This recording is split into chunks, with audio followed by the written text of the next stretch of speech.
Okay, good morning, good afternoon, and good evening, class. Well, and I would like to say Happy New Year also to all of us. How are you all? I hope you are in a good condition for this year. Well, for this meeting, we talk about creating lesson plan. Before we continue to create a lesson plan or RPP, it is better for us to know the definition of RPP, pengertian RPP. Jadi rancangan pelaksanaan kegiatan belajar mengajar yang akan direalisasikan di dalam kelas dan merupakan penjabaran lebih rinci dari silabus. Nah, ini dia pengertian RPP. Jadi RPP itu adalah penjabaran yang lebih rinci dari silabus. Nah, ada beberapa hal yang penting pada RPP. Yang pertama itu adalah apa yang akan diajarkan, apa yang akan dibelajarkan terhadap siswa. Bagaimana cara membelajarkan? Nah, ini adalah metode. Dengan apa diajarkan? Nah, ini dengan media dan materi. Dalam situasi pandemi sekarang, tentu dengan apa dibelajarkan? Ya tentu dengan media yang berbeda dengan jika situasi tidak pandemik. Ya. Bagaimana cara memenuhi target pencapaian hasil belajar? Nah, ini adalah hal-hal yang sangat penting dalam menyusun RPP. Ya. Nah, yang berikut ini adalah prinsip penyusunan RPP. Yang pertama, kita harus memperhatikan perbedaan individu. RPP disusun dengan memperhatikan perbedaan kemampuan awal, tingkat intelektual, minat, motivasi belajar, bakat, potensi, kemampuan sosial, emosi, gaya belajar, kebutuhan khusus, kecepatan belajar, latar belakang budaya, norma, nilai, dan atau lingkungan peserta didik. Nah, ini yang harus kita perhatikan ya. Tentu dalam hal ini motivasi belajar siswa di daerah A dan daerah B itu berbeda, gayanya juga berbeda ya. Yang berikut itu prinsip penyusunan RPP adalah mendorong partisipasi aktif peserta didik. Proses pembelajaran dirancang dengan berpusat pada peserta didik, tidak berpusat pada guru, tetapi berpusat kepada peserta didik untuk mendorong motivasi, minat, kreativitas, inisiatif, inspirasi, kemandirian, dan semangat belajar. Jadi ini harus kita dorong partisipasi yang aktif peserta didik, sehingga RPP itu lebih berorientasi kepada student center. Nah, apa itu student center? Student center adalah aktivitas atau kegiatan proses belajar mengajar itu lebih berpusat kepada siswa lebih aktif, begitu dia. Nah, yang berikut ini adalah prinsip penyusunan RPP adalah mengembangkan budaya membaca dan menulis. Nah, kita harus berusaha membuat siswa itu aktif membaca dan juga aktif menulis ya. Proses pembelajaran dirancang untuk mengembangkan kegemaran membaca, pemahaman beragam bacaan, dan berekspresi dalam berbagai bentuk tulisan. Nah, itu dia ya. Prinsip yang berikut dalam menyusun RPP adalah memberikan umpan balik dan tindak lanjut. RPP memuat rancangan program pemberian umpan balik positif, penguatan, pengayaan, dan remedi. Jadi sifat dari atau prinsip penyusunan RPP itu adalah memberikan umpan balik dan tindak lanjut dalam kegiatan proses belajar mengajar yang direncanakan di kelas. Yang berikut adalah keterkaitan dan keterpaduan. Jadi RPP itu harus berkaitan dengan apa?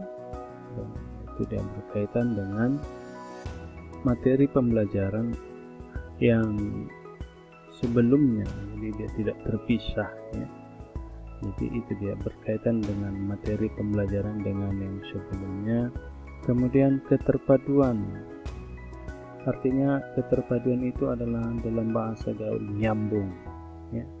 Nyambung artinya padu, berkaitan.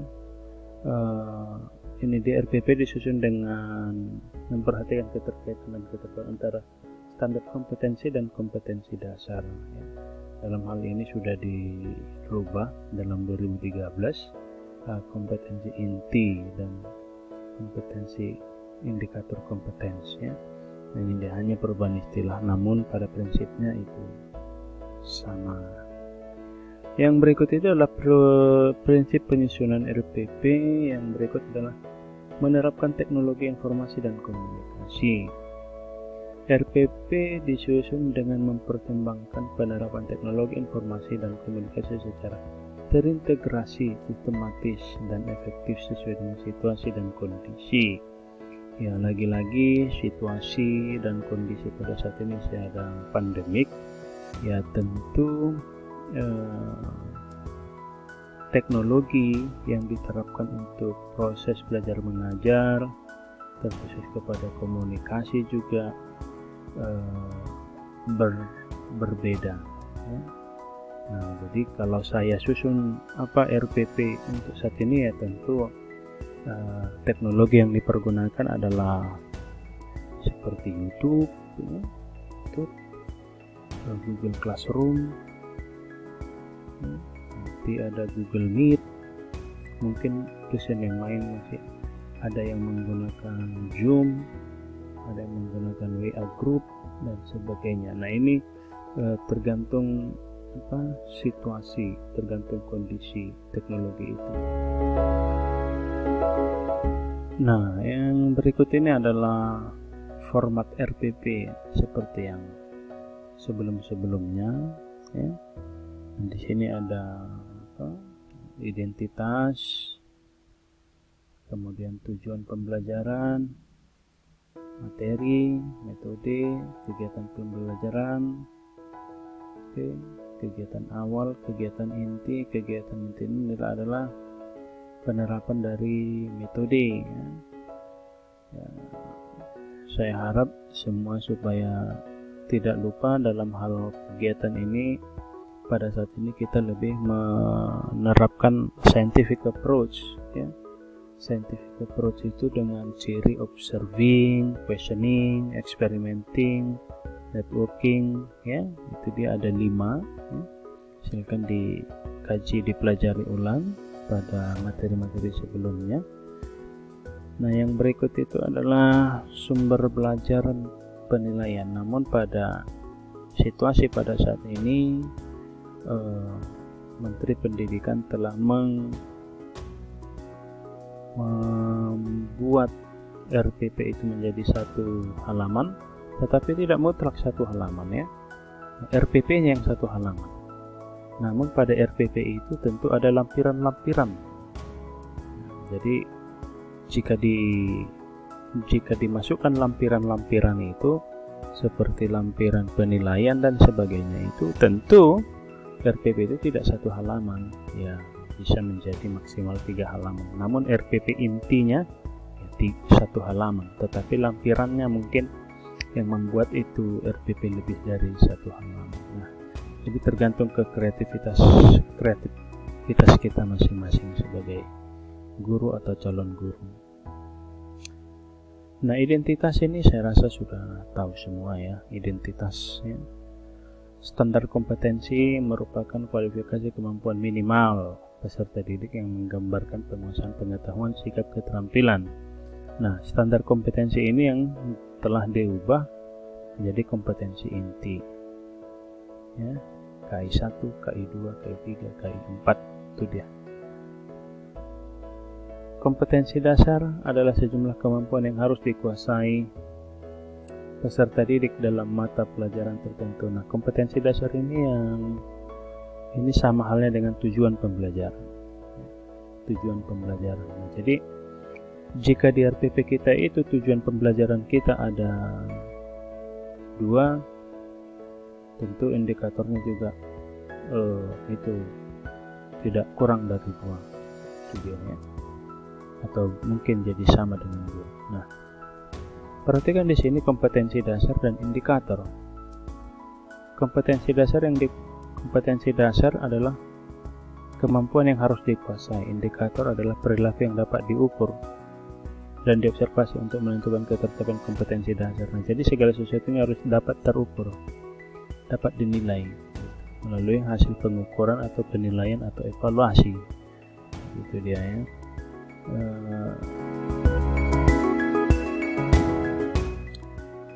Materi pokok ya, ini tentu kita tahulah apa itu materi pokok ya. Langkah-langkah pembelajaran, pendahuluan, inti, penutup ya. Dalam pembelajaran selalu ada pendahuluan, inti, dan penutup. Pendahuluan kegiatan awal, oke. Kegiatan inti dalam hal ini kita lebih mencenderung ke scientific approach, tentu dengan menggunakan 5M tadi, mengobservasi, menanya, dan seterusnya. Penutup ya, seperti biasa kegiatan itu harus ditutup dengan cara memberikan rangkuman, penilaian, umpan balik, dan tindak lanjutnya. Nah, ini adalah format langkah pembelajaran.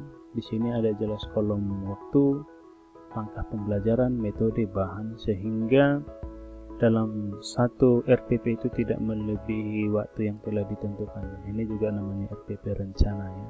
Waktunya direncanakan, kegiatannya direncanakan, metodenya direncanakan, bahkan bahannya juga kita rencanakan. Nah, jadi ini adalah format langkah pembelajaran. Nah, saya rasa ini juga sudah paham media, penilaian. Oke, mencantumkan identitas pada RPP, saya yakin sudah juga kita pahami. Karena sekarang ini sudah lebih gampang ya, sudah ada softwarenya yang membantu para guru dan calon guru seperti kalian untuk menuliskan RPP. Jadi tidak repot-repot lagi menuliskan. Oke, ini sudah. Oke, indikator juga ini sudah pernah kita pelajari. Silahkan dibuka materi-materi sebelumnya. Ini juga, ini bersumber dari buku materi pokok ya. Oke, mengembangkan langkah pembelajaran. Nah, ini di sini adalah kreativitas kalian atau kita sebagai guru dalam mengembangkan langkah pembelajaran di kelas. Pada dasarnya langkah-langkah kegiatan memuat unsur kegiatan pendahuluan, inti, dan penutup. Nah, ini adalah kegiatan pendahuluan, ada orientasi, persepsi, motivasi, pemberian acuan, pembagian kelompok, dan seterusnya. Nah, ini adalah kegiatan inti yang saya maksud tadi, berbasis scientific approach dengan program dengan melalui proses 5M. Videonya juga sudah saya pernah share, video mengajar berbasis scientific approach. Silahkan dicek di YouTube ya. Nah, saya rasa penutup juga sudah pahamlah memilih sumber bahan dan alat pembelajaran. Nah, ini juga mengacu kepada situasi-situasi tertentu. Tentu kita menggunakan bahan-bahan yang berbeda. Oke, penilaian dijabarkan atas teknik penilaian, ini yang menjadi tugas kemarin. Nah, yang saya minta dalam tugas ini hanya lebih spesifik saja. Nah, di sini ada ragam teknik penilaian beserta ragam bentuk instrumennya. Saya rasa ini tekniknya, ini bentuk instrumennya. Saya rasa bisa dibaca dan dipahami ya. Karena tidak terlalu begitu sulit untuk memahami ini, karena hal-hal yang sangat mudah dipahami. Oke, saya rasa demikian. Goodbye, see you next time. If you have a question, you can leave in our YouTube or Google Classroom. Thank you.